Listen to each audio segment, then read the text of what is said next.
Queridos amigos, boa noite. Que bom que nós aqui estamos reunidos em nome do Senhor Jesus. Nós sempre falamos que é com muita alegria que nós chegamos em uma das casas do Senhor. Agradecemos a Deus a oportunidade da hora e rogamos aos bons espíritos que nos ajudem durante a nossa fala, tudo sempre. Mas agradecemos a casa imensamente por nos conceder essa oportunidade de estudarmos o Evangelho do Senhor. Que bom uma casa assim, eu fico vendo os rostinhos, eu fico tão feliz.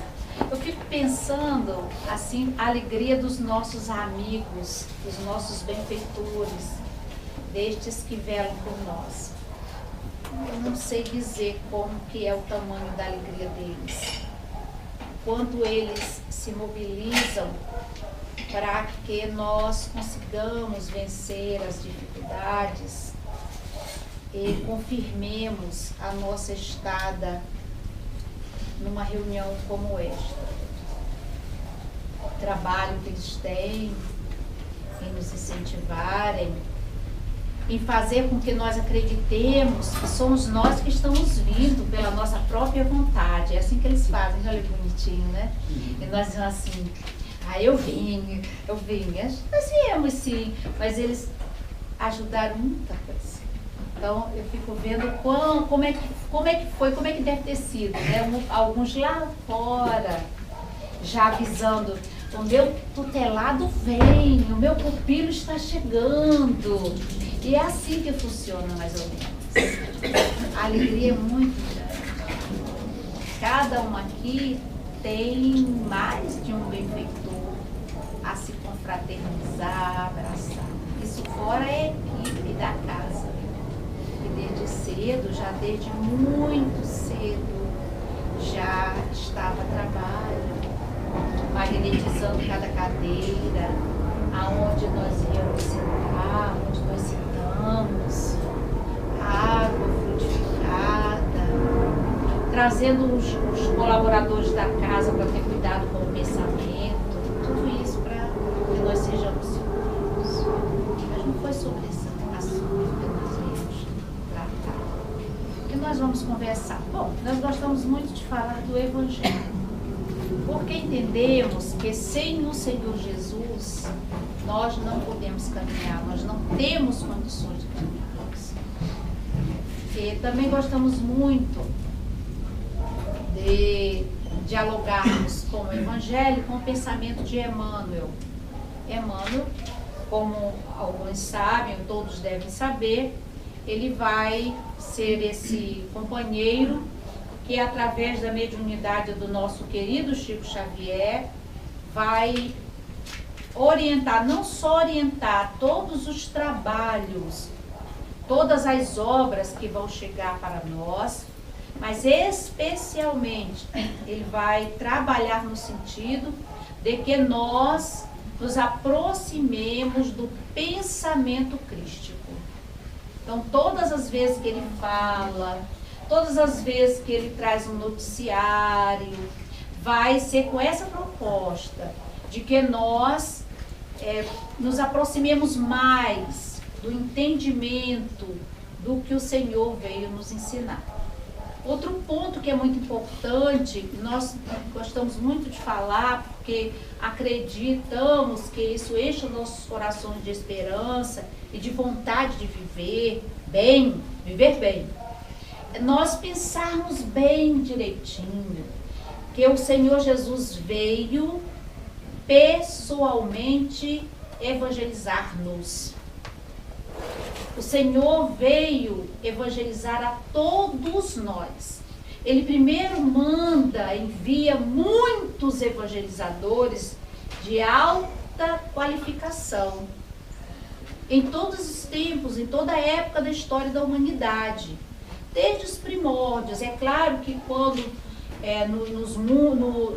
nos povos mais primitivos, não havia necessidade de vir inteligências como Sócrates, grande filósofo. Mas nós nunca ficamos despadrinhados, como diz na minha terra, lá no Ceará. Nós sempre fomos bem apadrinhados. Né? Porque o Senhor é o nosso governador, nosso orientador, é o nosso tutor. Ele é o dirigente dessa escola planetária chamada Terra.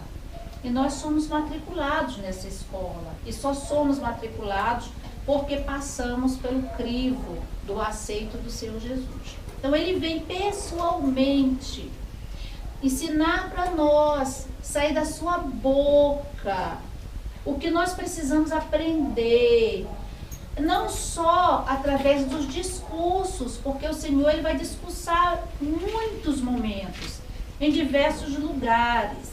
Mas ele, sabendo da nossa dificuldade, ele vai trazer para nós em pessoa orientações de diversos portes, diversas maneiras. Ele vai buscar todo o caminhar no campo do ensino-aprendizado, não é? Então ele vai dialogar, ele vai levar-nos para um laboratório de observação, ele vai fazer para que nós aprendamos, ele vai advertir-nos, ele vai ser impositivo, ele vai ser assim positivo, ele vai ser assim muito firme na fala, mas uma firmeza que vindo dele é uma firmeza que irradia amor.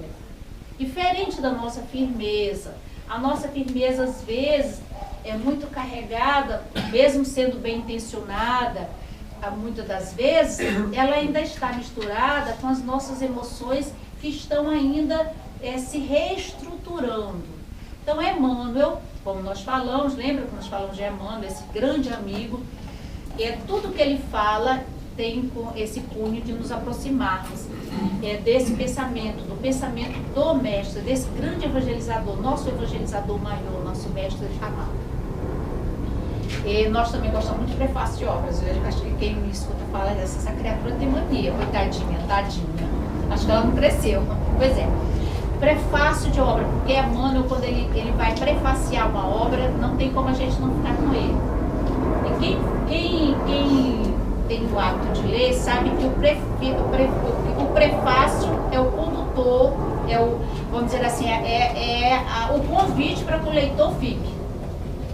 Então em um dos prefácios, todos são perfeitos, magníficos, brilhantes, maravilhosos, mas tem um livro que tem como título Roteiro, que foi trazido para nós no ano de 1952, novinho, digo novinho porque tudo que está lá, se nós trouxéssemos todo ele, eu tenho certeza que o senhor dizia assim, não é? Foi para hoje? Foi para agora? Foi para hoje de noite? Porque é assim, né? Ele vai dizer que nós, moradores do planeta Terra, vamos necessitar caminhar com os ensinos do Evangelho. E ele diz que só assim, e através é que nós vamos reestruturar a nossa consciência divina, porque nós somos seres divinos. Todos nós aqui somos seres divinos. Todos os homens são seres divinos. Nós todos somos divindades. Olha que lindo. Por que a gente não para pensar assim na hora que a gente está com uma raiva danada? Sabe aquela raiva? Sabe aquela coisa que dá taquicardia, que a gente diz assim, eu não quero nem ver, ou coisa do tipo, sabe? Como que é muito comum de nós, moradores aqui do planeta Terra, a gente esquece nessa hora. Eu sou um ser divino, e aquele com quem eu estou nessa luta, nesse duelo, e que eu não consigo entender, e que me faz sofrer, me magoa, também é um ser divino. É um ser divino. Isso é muito importante. Quando nós pararmos para pensar assim, nós vamos modificar as nossas falas em relação aos companheiros de caminhada, de jornada. Nós vamos continuar percebendo mas nós não vamos condená-los a penas eternas, porque elas não existem. Nós vamos saber que eles, como nós, que hoje estamos querendo nos reabilitarmos, porque nós estamos no caminho da reabilitação, eles também têm o direito de perceberem o quanto eles podem fazer, né? Foi assim.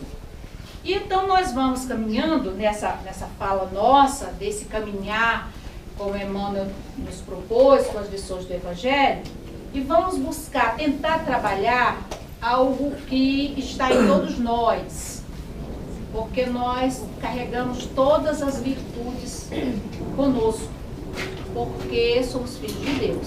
E a partir do momento que nós somos filhos dele, e Deus é isso que a gente também não para refletir, que esse Pai que nos criou, ele é infinitamente. Tenho cá a impressão, pelo menos do lado de cá, não, os senhores, que nós, do lado de cá, não tem muita noção do que seja essa palavra infinita, muito menos infinitamente. Porque o infinito vai no mais longe que a gente pensar, ainda não acabou. Não é isso? Vai mais longe ainda não acabou. Vai mais longe ainda não acabou. Porque não acaba. Então, infinitamente. Então, o Pai, o Criador, Deus, nosso Pai, ele é infinitamente bom. Ele é infinitamente belo. Então, tudo que ele cria só pode ser bom e belo. Certo? Então, todos nós, criaturas dele, guardamos, trazemos dentro de nós tudo de bom. Por isso o Senhor tem dito para nós, vós sois deuses, vocês trazem a centelha divina. Ele diz mais assim, vós sois luzes, não é isso? Ele também diz para nós. Ao mesmo tempo que ele diz que nós somos sal, porque nós temos a parte ainda da humanização, nós estamos nesse processo, nós estamos encarnados na luta com a matéria, nós também somos luz. Somos luzes, porque nós somos centelha de criação do Pai, não é isso? Então, o Senhor, ele vai trazendo para nós, em diversos momentos, a exaltação das potencialidades que carregamos. Entre tantas, nós vamos ver que ele vai falar em diversos momentos. Em todas as virtudes o Senhor faz menção. De diversas maneiras. Mas essa que nós vamos trabalhar na noite de hoje, que carrega muitas outras, elas não andam sozinhas. Outra coisa interessante. Quando tem uma, puxa a outra, puxa a outra, puxa a outra. Tão bonitinho isso, né? É igual renda de bilro. Eu não sei como faz.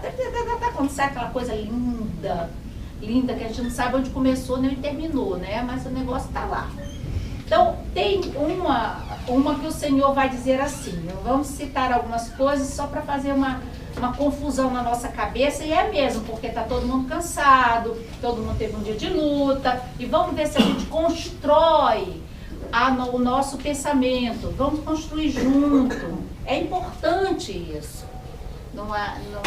Importante não é alguém trazer uma fala, importante é nós juntos pensarmos e construirmos com esse pensar uma ideia, ou fortalecer uma ideia, certo?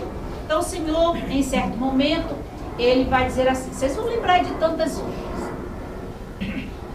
Jamais vi tanta fé, ou tamanha fé, em toda Israel. É bravo isso, né? Tamanha fé em toda Israel. Então ele diz assim, ele puxa a nação inteira.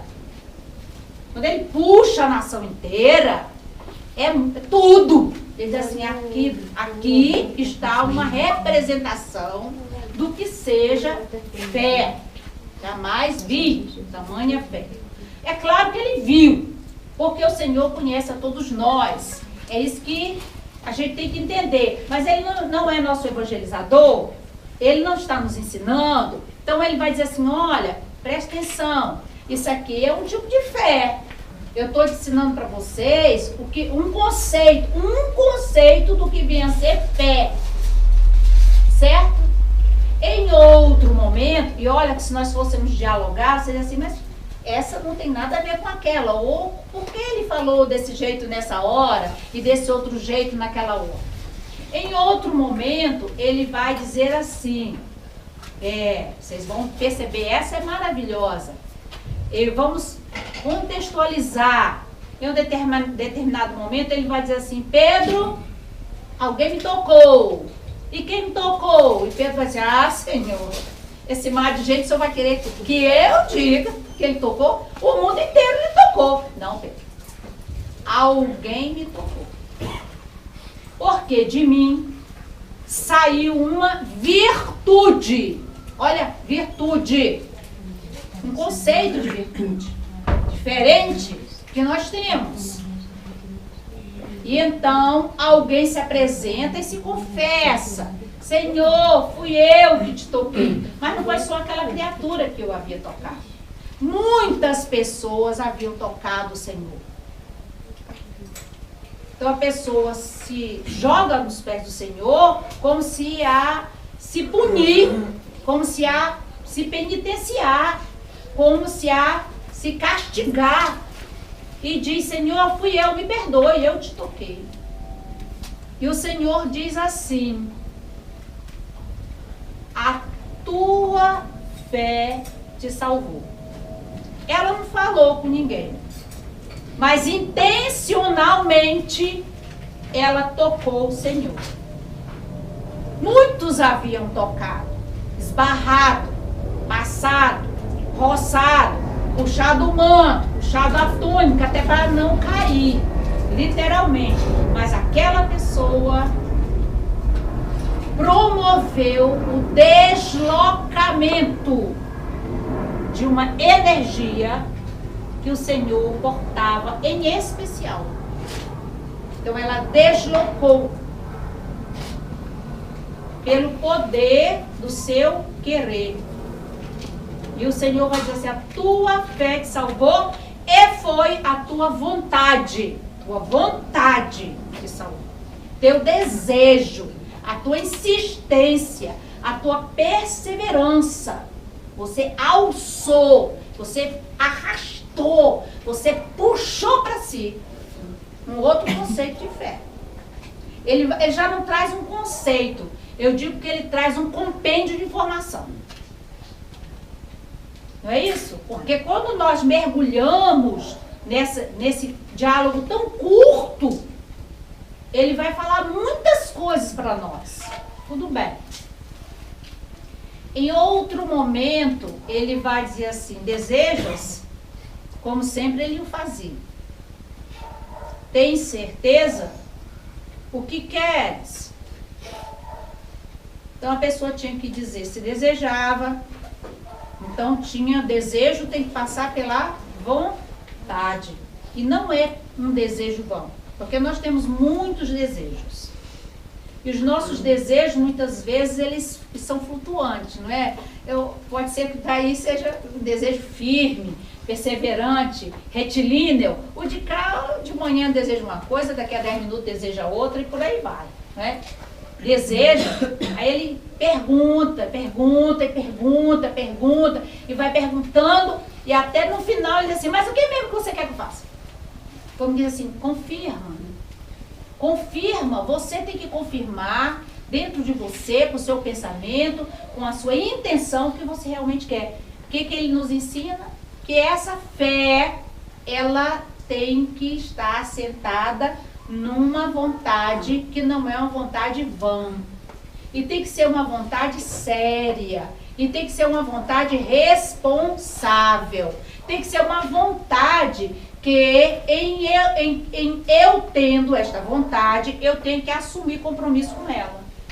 Eu tenho que ser responsável por ela, pelas consequências do meu querer, do meu desejar. Então ele vai também, em algum momento, ele vai falar isso. E por aí vai, nós podíamos, mas o tempo não dá, senão vocês já estão na graça de desenvolver a paciência e eu preciso estudar para ver se eu melhoro, mas daqui a 1 milhão de anos. Mas vamos adiante, né? Mas tem uma situação interessante que se dá, entre tantas, de um pai, os senhores conhecem muito bem. Essa citação nós vamos encontrar os 3 evangelistas, Marcos, Mateus e Lucas, esses 3. Esses 3 evangelistas vão citar essa passagem.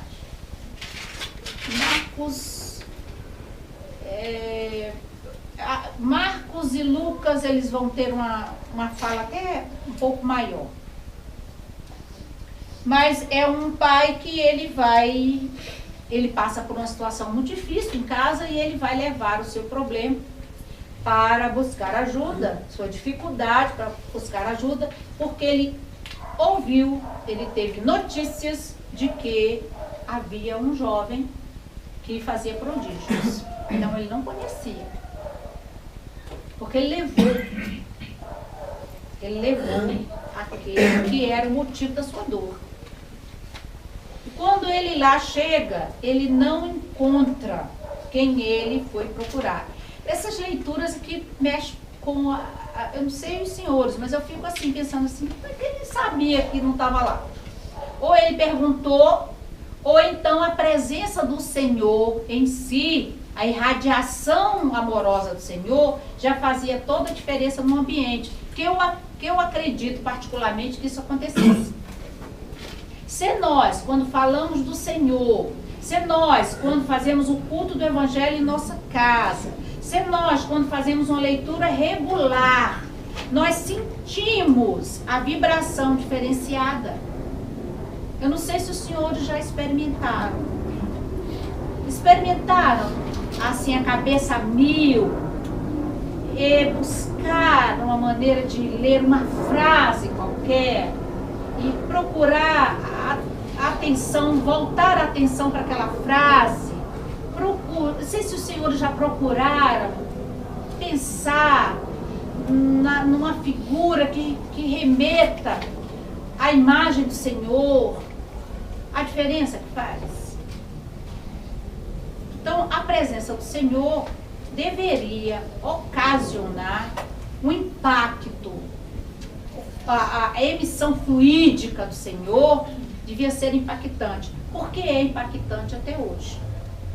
Se o Senhor irradia a sua energia a ponto de sustentar-nos toda a casa planetária, se o planeta inteiro está impregnado do seu amor, porque ele vai pensar cada coisa, ele vai com os engenheiros siderais se reunirem para a construção desse planeta, então tudo que nós temos do planeta respira, exala o pensamento do Senhor.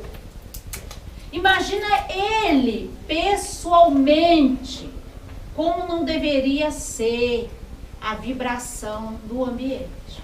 Então, esse pai, de um motivo, de uma maneira ou de outra, sabia que não estava, mas ele não estando, ele vai se aconchegar junto dos seus seguidores direto, dos seus orientados diretos, que naquela época eram os discípulos, porque eles ainda não eram apóstolos.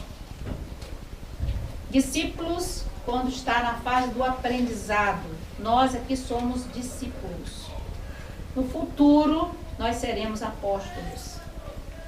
Certo?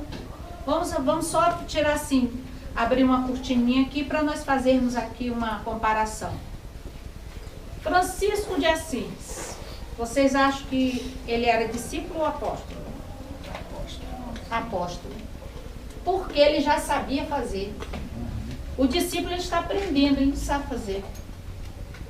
Mas Francisco de Assis, ele já chega para nós, quando ele vem, ele já vem na condição de apóstolo, daquele que sabe fazer. Ele vai passar com consciência, no fazer, no sentir, no respirar, o que ele vive, porque ele sabe fazer. É diferente de saber e fazer, tá? Bem diferente. Nós temos o conhecimento, mas nós ainda não conseguimos fazer. Nós ensaiamos algumas coisas. Então, ele vai se aconchegar aos discípulos. Não deixa eu perder a hora para vocês não perderem, vocês têm que voltar para casa, né? Para dormir, para amanhã trabalhar de novo. Então, tudo bem. Então, os discípulos chegam e ele diz assim, eu trouxe o meu filho. Lembra do problema que eu falei, da dificuldade da dor? Eu trouxe meu filho. E os discípulos dizem assim, mas qual é o problema? Ele pega e conta o que é. Os discípulos que já haviam visto o Senhor proceder, certo.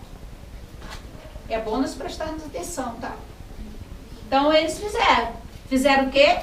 Da maneira como eles haviam visto, presenciado, que eles tinham informação, né? Então vamos aqui dizer que fosse assim, em nome de Deus se resolva. Não resolveu, porque a criança sofria um processo obsessivo tenaz, que não é comum na infância, na adolescência, muito. E o menino era uma criança, tanto era uma criança que não andava sozinho, e naquela época a criança tinha que ser conduzida, se fosse do sexo masculino, tinha que ser conduzido pelo pai. A partir da puberdade, era o pai que conduzia. Certo? Então, não deu certo. Ajuda todo mundo, faz. Não deu certo. Faz de um jeito, faz do outro. Não deu certo. Ou o espírito que obsediava a criança, ali, mais enfurecido ficou e mais promoveu a convulsão daquela criança. Que ocasionou ao pai uma dor maior ainda. Cresceu mais a dor do pai. Então ele pega a criança e vai se retirando. O povo, por sua vez, não contribuiu muito, porque o povo, ao invés de entrar na sintonia para colaborar, mais ou menos assim, entra na corrente da complicação, não é isso? Isso não vai dar certo, não sabe de nada, não. O pensamento interage um com o outro e forma uma corrente. Não é isso? Isso é bom a gente prestar atenção. Para nós fazermos a diferença. Principalmente quem conhece. Então o povo não colaborou com o apacentamento do pai, não colaborou com o problema de sofrimento da criança e deu força ao obsessor, que é uma inteligência desequilibrada, mas também filho de Deus, um ser divino, que carrega toda a potencialidade do bem, podendo estar momentaneamente adoecido, certo? É isso que a gente tem que entender. Combinado até aí? Então, o Senhor vem chegando e a confusão está formada. E o Senhor, lindo do Senhor, é isso, né? Maravilhoso. O que aconteceu? Como se o Senhor não soubesse. O Senhor não conhece o planeta todo, não sabe todo mundo, não sabe da nossa necessidade. E ele pergunta o que aconteceu. Porque nós temos que abrir o nosso coração, o nosso pensamento e dialogarmos. Nós precisamos dialogar. É isso que a gente tem que fazer. Eu preciso falar, eu preciso externar o que se passa no meu coração. Eu tenho que aprender a fazer isso. Não é tão fácil. Eu não sei se os senhores já tentaram. É assim, nós começamos assim, de repente o pensamento foi lá para outro lado, foi para outro lado, foi para outro lado, e a gente fugiu desse ponto de diálogo meu, comigo mesmo e com os benfeitores que eu não estou vendo. Então o Senhor disse, o que se passa? Como se ele dissesse assim, não é o evangelizador? A humanidade inteira, vocês precisam dizer o que se passa com vocês. Vocês precisam alinhar, escrever mentalmente, processar qual é o incômodo de vocês agora, hoje, neste momento. Daqui a pouco vai ser outro incômodo, mas agora, tem que fechar agora. Então o pai vai dizer, o meu filho que eu trouxe tem um problema, vai contar. E então o Senhor diz assim, cadê o menino? Traga cá o menino. Então o menino não estava com o pai. O pai não foi sozinho, o pai levou outra pessoa, deve ter sido a mãe, não sei, para ajudar no processo, na situação difícil. Traga cá o menino. Aí quando o menino chega, o Senhor diz assim, então conte a história. Olha só. Então ele tem que contar a história todinha para o Senhor. Ele desde pequeno tem esse problema, O que o Senhor diz? Nós precisamos, de novo, eu preciso contar o que está se passando dentro de mim, porque eu vou botar para fora. Eu vou tirar, ou então eu vou pensar de novo. Aquilo que eu pensei que estava tão ruim, está ruim, mas não está de ruim de todo. Ainda tem alguma coisa para salvar, porque até então, alguns minutos, eu achava que estava tudo perdido. É mais ou menos assim. Conte, ele diz assim, vai, conte, aí o pai vai contar. Depois que conta aquilo tudo, um problemão, desde pequeno, ele é tomado de um espírito, e que esse espírito faz assim com ele. Então, ele relata toda aquela história de dor, de penúria desde longa data. O Senhor pergunta para ele assim, o que você quer que eu faça? Olha, depois de a gente falar tudo, nós vamos ter que dizer o que nós queremos. O que você deseja, o que você quer de mim, o que você espera que eu faça por você. Porque nós vamos ter que recortar, nós vamos ter que dar um recorte para chegar num ponto. Agora, daqui a pouco vai ser outro ponto.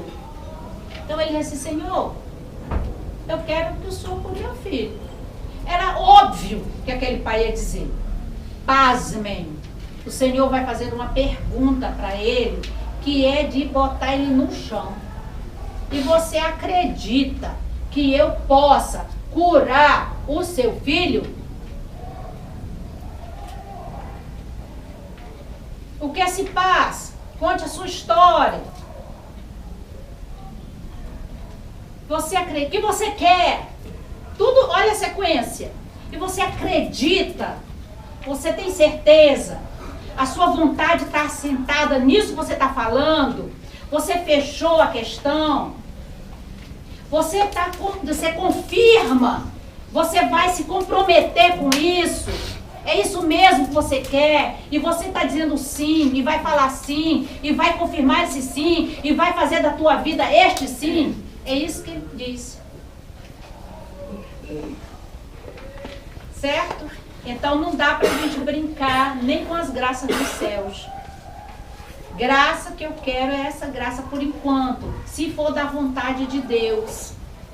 Meu pai, eu quero isso, que eu penso que é melhor, mas me ajuda. Porque foi isso que ele falou, Senhor, e ficou no eu. Diante da autoridade do Senhor e diante daquele fazer pontuado que o Senhor o levou a desenvolver, ele tomou pé da questão. Ele queria, ele precisava, mas tinha alguma coisa ali que ele ainda não tinha percebido antes dele chegar ali. Que é que o querer dele tinha que ter, da parte dele, uma confirmação e tinha que ter uma responsabilidade. Então ele diz, Senhor, eu creio, mas trabalha em mim. Quer dizer, eu preciso dessa graça, eu preciso da tua ajuda, eu preciso do teu amparo para esta questão, mas eu sou o primeiro necessitado. Eu sou doente da alma. Eu ainda não consigo, Senhor, sozinho. Mais ou menos isso, com poucas palavras. O Senhor trabalha em mim a minha fé, a minha credibilidade. Trabalha em mim a minha vontade. Trabalha em mim a sustentação da minha vontade. Trabalha em mim, Senhor, a minha responsabilidade diante das leis de Deus. Então o Senhor vai dizer para ele, a tua fé, o teu desejo, a confirmação do que tu queres, vai promover a orientação desse espírito que está acompanhando vocês e o restabelecimento da saúde mental, emocional e física do teu filho. Então a vontade, mais uma vez, desloca energia que promove a restauração de situações muito complicadas. O Senhor vai atender o espírito que obsediava a criança, porque vai conversar com ele, tem autoridade para isso, vai abraçar o menino porque tem que ter reposição de força, porque num processo obsessivo tenaz desse tipo, há um comprometimento grande no campo emocional, fluídico, físico, severo, e o Senhor tem esse poder de fazer essa restauração, ali ele faz, né? E o pai vai embora com o seu filho, certo? Então, dentro dessa fala e dessa abordagem que nós trouxemos, pontuando algumas passagens muito sucintas do Evangelho, mas explicada nesse caso do pai e do menino, nós vamos vendo que o Senhor trouxe para nós explicações profundas do que vinha a ser feito. Fé não é apenas só acreditar. Porque também ali, depois, à noite, o Senhor vai dialogar com os apóstolos, com os discípulos, porque os discípulos vão procurar o Senhor. Eles não conseguiram. E por que eles não conseguiram? O que faltou neles? O que faltou a eles? Eles acreditavam que espíritos, inteligências obsediavam? Acreditavam. Acreditavam na imortalidade da alma? Acreditavam porque o Senhor dizia que todos nós podiam não acreditar da maneira que precisavam acreditar. Mas eles sabiam. Acreditavam no poder da vontade? Acreditavam. No poder de Deus? Acreditavam. Eles sabiam. Mas faltava neles ainda muita coisa. O Senhor também vai dizer para nós que o conhecimento só por si não basta. Nós precisamos conhecer, entender, refletir e pegar o conhecimento, nos apropriarmos no exercício de cada momento da nossa existência. E é só assim, através da experiência diária, de cada dia, de cada momento, de cada instante, que nós vamos fortalecendo o nosso pensar, educando a nossa vontade, porque nós vamos modificando os nossos hábitos mentais, hábitos linguísticos, de ações, de emoções. Porque mais tarde, aqueles que ali estavam na condição de discípulos, eles se mostraram como apóstolos. E fizeram coisas que está nos escritos bíblicos, no livro Atos dos Apóstolos, até nos relatos dos Atos, quando da morte de Pedro, as pessoas buscavam a sombra no cortejo, por onde passava o corpo de Pedro, eles disputavam a sombra porque se beneficiavam com a sombra do corpo de Pedro. Tão grande a irradiação de amor, que até aquele corpo inerte ainda estava saturado de uma energia diferenciada que nós ainda não conhecemos, porque nós não conseguimos ainda praticar. Então ele vai trazer para nós essa questão da fé, a palavra, duas letras, não é? Mas que não é só conhecimento, não é só acreditar, que passa por essa questão da racionalidade, que antes de qualquer coisa, tem que abraçar o conhecimento. Eu preciso conhecer para eu entender, para que eu saiba, para que eu reflita, para que a coisa tenha uma coerência. Mas eu preciso desejar, e desejar bem, e eu preciso fazer. Não adianta, eu tenho fé em Deus, que eu vou arranjar um emprego de casa, eu não saio. Não nunca vai trabalhar. Se botando no currículo tá difícil.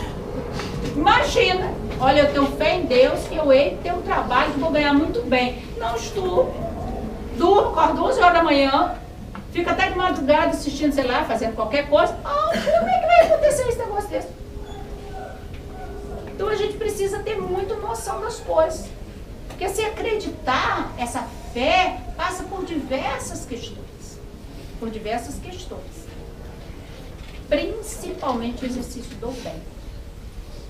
Eu preciso estar me exercitando nesse bem. No bom pensar, no bom falar, no bom... E a prática da oração. Vai ser a oração que vai nos sustentar e vai nos estimular a fazer o bem constantemente. Porque a partir do momento que eu oro, eu tenho vontade de fazer o bem, ou vou fazendo o bem por outrem, porque eu estou orando por outrem, eu já vou começando daqui a pouco a dar um bom dia, a dar uma boa tarde, a abraçar, a pensar no melhor para o outro, a oferecer alguma coisa para o outro, emprestar sem a questão, me devolve, hein? Se não me devolver, eu já vou querer o que é meu, sim, mas sem essa perseguição tenaz. Eu já vou colaborar melhor, sem recriminar tanto. Mas isso é aos pouquinhos. Mas nós vamos fazendo, né? Acabou o tempo? Não? Tá bom. Porque senão a gente ia ter que... E Kardec, ele vai... Kardec é o codificador, para quem está aqui pela primeira vez, né? A gente às vezes fala com intimidade e às vezes a pessoa... sai assim, e assim, quem é esse moço? Esse? É o quê? É quem? Eu me lembro que uma certa feita, Eleni foi quem, juntamente com o seu Lineu, foi quem fundou o Grupo Espírita da Fé. E teve uma vez, esse sujeito foi muito engraçado, que ela falou assim, o Pentateuco, tá no Pentateuco, a criatura saiu e foi na livraria e falou assim, eu quero comprar o livro Pentateuco. E saiu o livro Pentateuco. Assim, a moça falou lá no Pentateuco, aí a pessoa disse assim, vai lá falar com ela, que livro é esse? Porque podia ser um livro com o nome Pentateuco que ela tivesse falado. Aí ela falou assim, ela até depois nos orientou, cuidado, porque olha o que aconteceu hoje de manhã, é verdade, né? Pentateuco, para quem está na linguagem, vai entender o que está se falando, né? Mas a pessoa achava que era um livro, né? Quando é um bloco de 5 livros, né? Assim como tem o Pentateuco de Moisés, mas o Pentateuco kardeciano, então Kardec, vamos primeiro para Kardec, ele vai ser o codificador da doutrina dos Espíritos. E por que Pentateuco? Porque não que só tem esses 5 livros, mas esses 5 livros ficaram registrados como sendo os livros básicos, que vai ser o livro dos Espíritos, o livro dos Médios, a Gênese, o Evangelho, o livro... dos médios, já falei, o céu e o inferno, né? E nós não podemos deixar passar obras póstumas. E para quem quer estudar, tem que ter todas as revistas espíritas da Sociedade Espírita de Paris. Certo? E mais o que é Espiritismo, e mais todas as obras que Kardec deixou espalhado por aí. Mas o Pentateuco são esses 5 livros. Então, Kardec, no livro O Evangelho segundo o Espiritismo, ele vai trazer um capítulo inteiro tratando sobre a fé. Ele é muito feliz que ele vai trazer o poder da fé, e ele vai explicar, em cima das citações do Evangelho, ele vai explicar, orientado pelos espíritos superiores, como que se dá esse poder da fé. A ação magnética, nós quando queremos, nós deslocamos energias, que se juntam a outras energias, de maneira que estas energias nos favorecem e favorecem aqueles para quem nós desejamos o bem. Então o pensamento é primordial. Então eu preciso aprender a pensar no bem. Aqui é um exercício excelente. Olha, nós saímos de diversos lugares e nós vamos chegar no mesmo ponto para, junto, fazermos o exercício de estarmos pensando na mesma hora, no mesmo lugar, sobre o mesmo assunto. Certo? E é justamente aqui, quando Rose disse assim, no tratamento se dá durante a reunião, e às vezes as pessoas não atinam para isso. Para dizer a verdade, queridos amigos, o passe é o acabamento, a conclusão do tratamento. Com raríssimas exceções, quando vai ter um passe, quando você vai visitar, um passe de emergência, mas o tratamento se deu aqui, porque as nossas necessidades não se resumem apenas na configuração do ser presente. Como é que é seu nome, meu senhor? Ney. A situação do senhor Ney não está apenas no senhor Ney. O senhor Ney tem uma família, que a família tem implicações, que a família tem encarnados e desencarnados agregados a ele. Ele tem uma casa, ele tem um local de trabalho, que tem os colegas de trabalho. E o seu Ney tem simpatizantes encarnados e tem simpatizantes desencarnados. E o seu Ney também tem quem não simpatiza com ele, encarnado e desencarnado. É na estada do seu Ney aqui que os espíritos vão escanear todas essas questões e vão emitir delegações para atender o que cabe, o que é necessário ao seu Ney. Quantos somos? Vamos dizer que sejamos 20. Quantos espíritos estão trabalhando agora? E o que vai fazer esses espíritos trabalharem? Nosso pensamento. Porque nós vamos estar aqui ouvindo a palestra, ou ouvindo comentários, ou vamos estar pensando em assuntos relacionados ao Senhor Jesus, que faz como uma evocação. Nós evocamos, nós puxamos para cá, não só os espíritos da casa, mas a equipe de ponta do plano espiritual superior, para dar suporte aos trabalhadores da casa. É assim que funciona. Então, o poder da fé se assenta mais ou menos nisso que nós falamos, tá? Acabou o tempo, né? Ah, meu Deus, falei. Então, a fé como condição inabalável. Por quê? Ela só é inabalável se eu não tremer na base. Quando é que eu não vou tremer na base? Se eu conhecer. Porque se eu não conhecer, eu vou me assustar com qualquer coisa. Ai, meu Deus, o gato preto passou na minha frente, minha vida está desgramada. Coitado do gato. Ainda bem que ele tem 7 vidas, né? O povo diz, né? Eu nunca testei, mas tudo bem, né? Não é? Ai, o gato preto. Qual é o problema do gato preto passar na minha frente? Então, quando eu conheço, essas pequenas superstições, elas vão perdendo esse efeito. Porque as superstições, elas têm um poder. Qual é o poder? Poder do meu pensamento. Que eu desloco, eu arrasto. Eu tanto arrasto para lá, como eu arrasto para cá. Perceberam? Como é que é?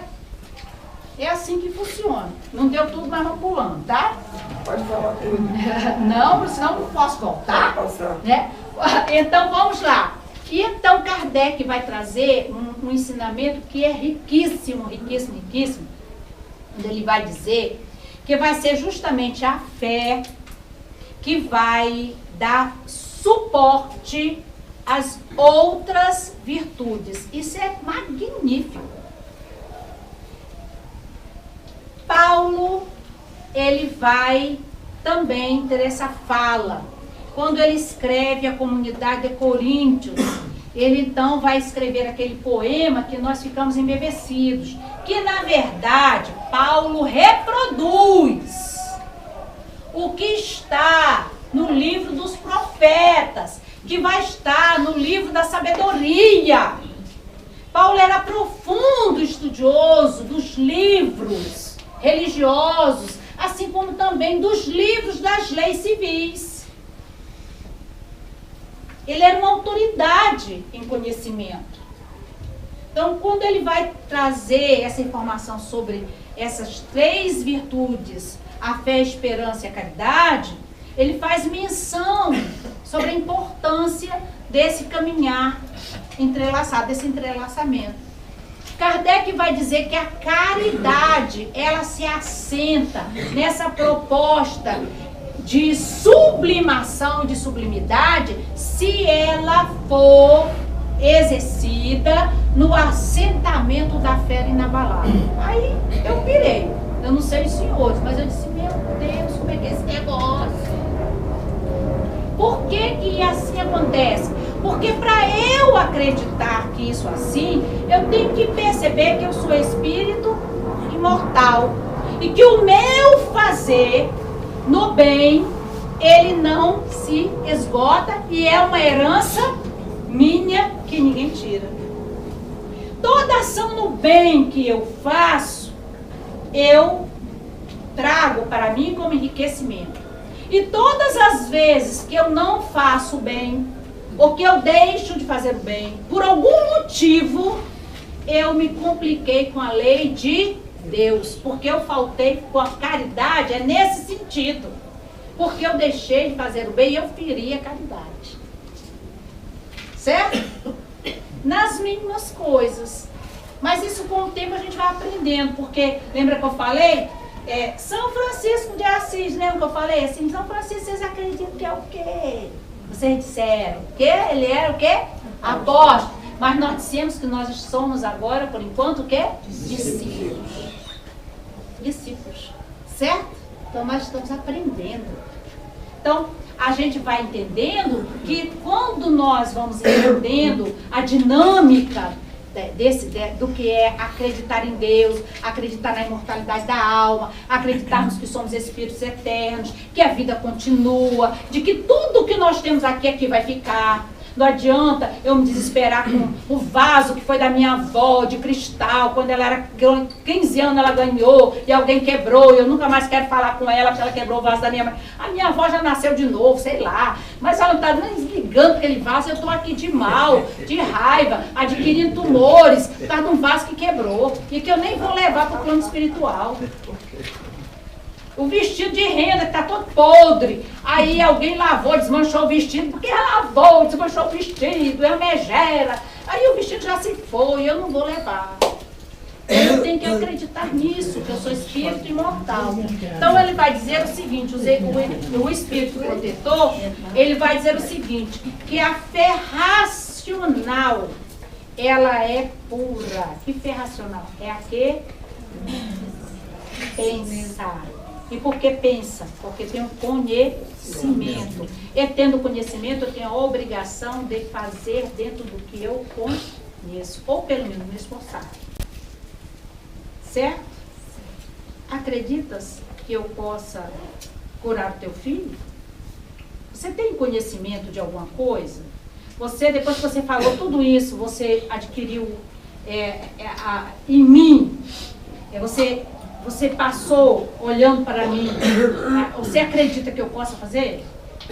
Aí ele ficou gaguinho, bichinho, coitadinho, porque ele viu que ele tinha que assumir o compromisso. Ele conhecia já a dinâmica de como fazer. Certo? Então ele vai dizer que essa fé ela tem que ser contagiosa, porque quando eu acredito eu vou contagiando. Vai dar certo. Não vai dar certo, gente, assim, com delírio, porque tem gente que delira, né? Mas não é dar certo com conhecimento, vai dar certo porque eu sou filho de Deus, porque eu sou espírito imortal, porque eu quero o melhor para mim e eu acredito que Deus vai me dar o que é melhor. E se não for o que eu estou achando, é porque não era o melhor para mim. Eu vou ter que entender, né? Então, mais adiante, vai dizer que nós precisamos colocar a nossa vontade a serviço da força do bem. Então nós temos que trabalhar a nossa vontade. E então nós só vamos concluir porque Emmanuel vai dizer para nós que existe grande diferença entre saber e fazer. Certo? Conhecimento agora nós temos, agora pôr em prática são elas. Vai ser no dia a dia, nas pequenas coisas. Tem que ser do pequeno para o maior, do mais fácil para o mais difícil. E ele diz o seguinte, saber, entre o saber e fazer, existe grande diferença. Muitas pessoas sabem, e poucas pessoas conseguem fazer aquilo que sabem. Esse é o desafio.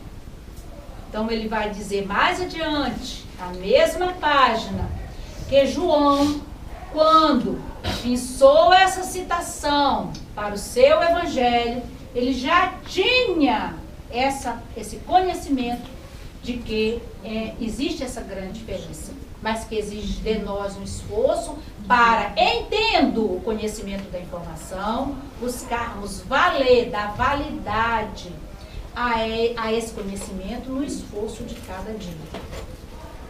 Que o Senhor Jesus nos abençoe. E aí eu só queria dizer uma coisinha para vocês, que esse mês de agosto é um mês muito maravilhoso, que no meio desse povo todo do Evangelho tem alguém que a gente não fala, e que quando a gente busca de toda sorte, a gente encontra ele sabendo e fazendo, que é José.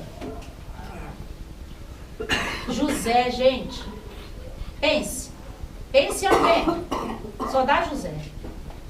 Pense em qualquer virtude, só dá José. É de ponta a ponta. Ele tinha fé, mas não era fé cega, era fé raciocinada. Agia tudo direitinho. Por isso que ele deu conta da tutela do governador do planeta, o pai do Senhor Jesus. Foi ele que fundou o cristianismo, não foi? Não?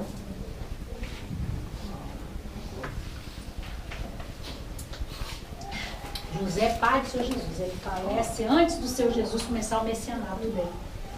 Mas ele é o tutor do Senhor Jesus e ele vai ser esse espírito que nós acreditamos que não tenha deixado a terra. Porque não é possível que numa tarefa desse, depois ele dissesse, não, vamos embora, acabei o serviço, foi embora. Como Maria, não é?